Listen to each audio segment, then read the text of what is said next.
Hello, you guys. First of all, I want to start off by saying thank you all for your prayers. I'm so glad I made it through.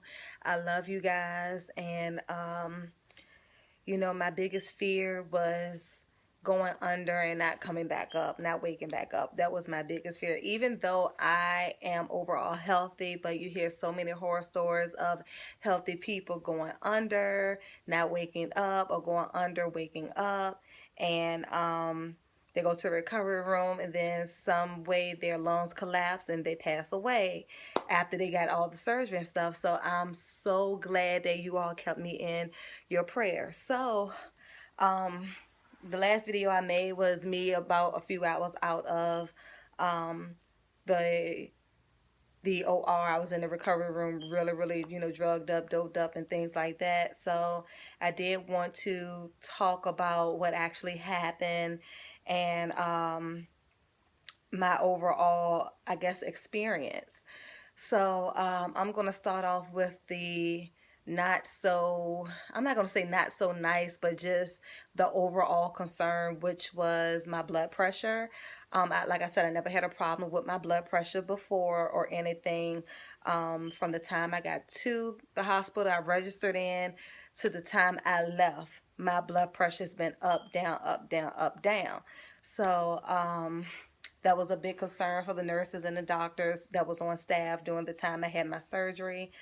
And they prescribed me blood pressure medicine and wanted me to, actually they said that if my blood pressure did not go down, then I would have to stay over an extra night. Of course, when you are nervous about anything, especially a major surgery like the one I just had, your nerves is going to be all over the place. I was nervous for when it got closer to the time, up until the day, even up until when they was rolling me into the OR.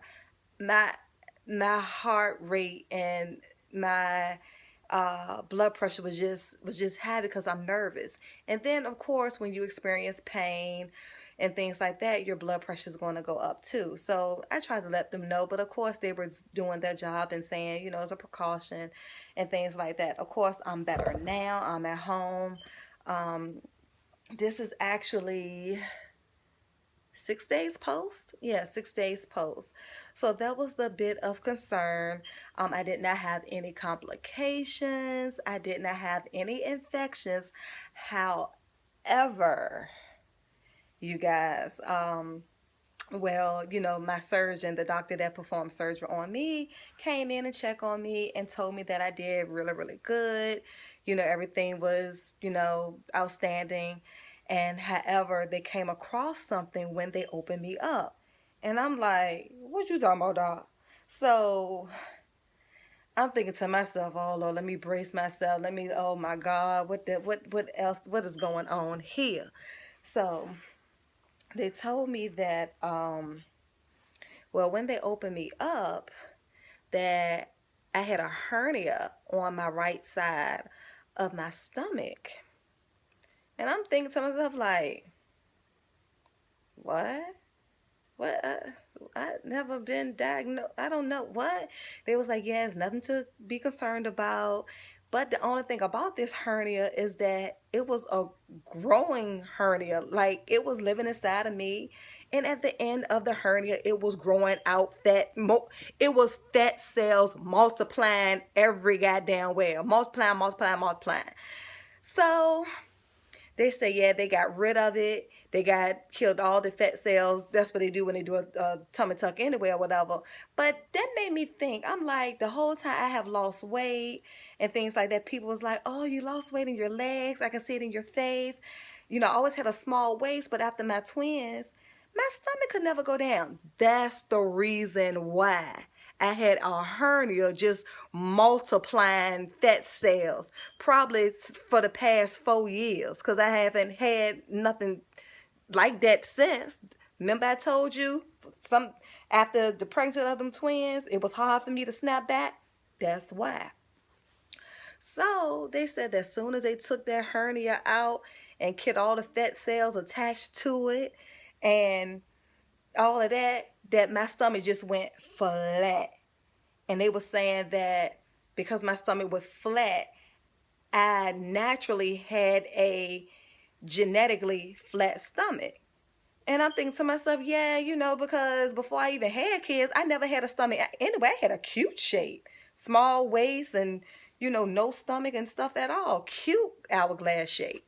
So they were saying that due to that, what happened when they found the hernia, it kind of it didn't mess up the plans. It kind of rearranged the plans.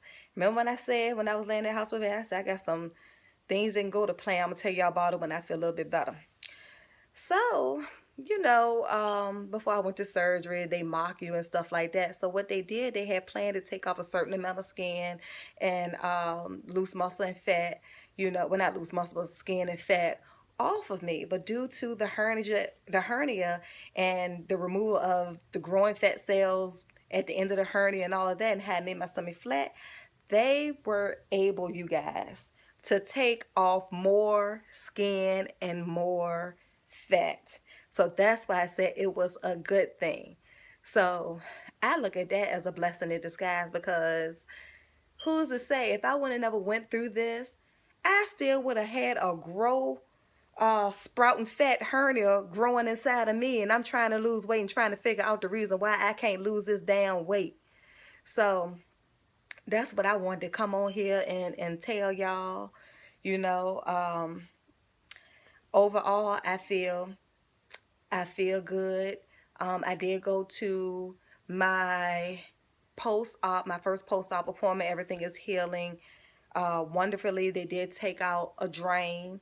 And I probably make another video about that drain, y'all. I ain't know, But on top of that, since in the past 6 days, I've lost about 17 pounds because there's a lot of fat in those drains and fluid and everything. So they took out one drain and was saying that the other drain I'm still swollen. I still have a lot of fluid that needs to come up out of me. So that's pretty much it. Also, they were saying that because I was telling them, I said, I'm still a little numb, because at first my whole stomach was numb, but I was like, I'm still a little numb below the belly button. They said, oh, that's to be expected. However, like right below the belly button, I may be numb for probably up to a year, because now all of those nerves have to come back and gather around each other and grow back. So I'm like, oh, okay. I mean, I'd rather it be under my belly button than to be my vagina, because we would have a problem if I got a numb vagina and can't, enjoy sex or anything. But that's a whole nother video. So, yeah, I just wanted to share that with you guys, and I probably make another video about the drainage later. So, continue being blessed. I hope that this video will definitely help someone. If you have any questions or comments, leave them down below. I'll be glad to answer them, and I'm here to help. My experience can help someone else. So, stay blessed, and thank you guys. Love you.